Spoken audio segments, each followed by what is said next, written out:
अगर हम एक इंसान के दोनों आंखों को निकाल देते हैं तो उसे बस अंधेरा ही दिखाई देगा। लेकिन ये बात गलत है, क्योंकि आप खुद ही सोचिए, अगर किसी इंसान की दोनों आंखें ही नहीं हैं तो उसे दिखाई क्या देगा। और जाहिर सी बात है कि अंधेरा देखने के लिए भी आपको आंखों की जरूरत पड़ती है। यानी अंधे लोगों को कुछ भी दिखाई नहीं देता। कुछ भी नहीं यानी कुछ भी नहीं मतलब नथिंग, यानी उन्हें अंधेरा भी नहीं दिखाई देता है। लेकिन कुछ लोग फिर भी मानते हैं कि जिनकी आंखें नहीं होती उन्हें बस अंधेरा ही अंधेरा दिखाई देता है, जबकि वो अंधे हैं और उनके पास आंखें भी नहीं है तो उन्हें कुछ भी दिखाई देना नहीं चाहिए। दरअसल वो अंधेरा या फिर डार्कनेस नहीं होता है, क्योंकि बिना आंखों के आपका ब्रेन कलर्स को प्रोसेस ही नहीं कर पाता, जिससे आपका ब्रेन एक ऐसा इल्यूजन क्रिएट करता है जो बिल्कुल ब्लैक कलर की तरह दिखता है, हालांकि वो ब्लैक भी नहीं होता। अब आप कमेंट्स में बताइए उस कलर का नाम क्या दिया जाए।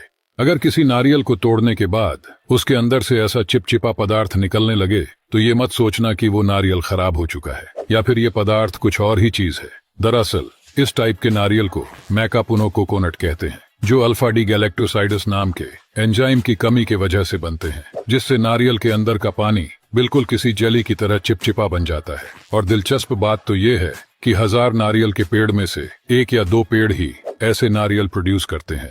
यह है टंगस्टन, जो कि दुनिया का सबसे स्ट्रॉन्गेस्ट मेटल है। हाँ, एप्पल वाले टाइटेनियम से भी, क्योंकि टाइटेनियम की टेंसिल स्ट्रेंथ केवल 63,000 psi है, वही टंगस्टन की 1,42,000 psi है। लेकिन क्या होगा अगर सबसे स्ट्रॉन्गेस्ट मेटल पर बुलेट फायर किया जाए? सबसे पहले टंगस्टन के क्यूब पर 9 मिलीमीटर की बुलेट को गन से फायर किया गया, जिसके बाद जैसे ही बुलेट टंगस्टन से टकराई तो उसके छोटे छोटे पीस हो गए। वही टंगस्टन के सरफेस पर डैमेज तो दूर की बात, स्क्रैच भी नहीं आई। इसके बाद राइफल से फायरिंग करने पर तो बुलेट केले के जैसे छिल गया, और इस बार भी टंगस्टन के ऊपर कोई भी डैमेज नहीं हुआ। लेकिन फिर अंत में आर्मर पियर्सिंग बुलेट, जिसमें स्टील या टंगस्टन की टिप का इस्तेमाल किया जाता है, इससे फायर करने पर टंगस्टन में अच्छा खासा होल हो गया।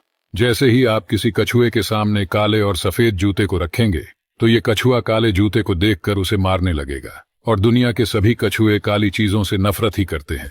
अब आप सोच रहे होंगे कि कछुआ तो बहुत ही बुरा जानवर है जो काली चीजों से नफरत करता है, लेकिन ऐसा नहीं है। दरअसल जब कछुए छोटे होते हैं तो उनका शेल भी काफी कमजोर रहता है, और जिस वजह से काले रंग के पक्षियां जैसे कि कौवे इनको चोंच मारकर खा जाते हैं। इसलिए सारे कछुए काली चीजों से नफरत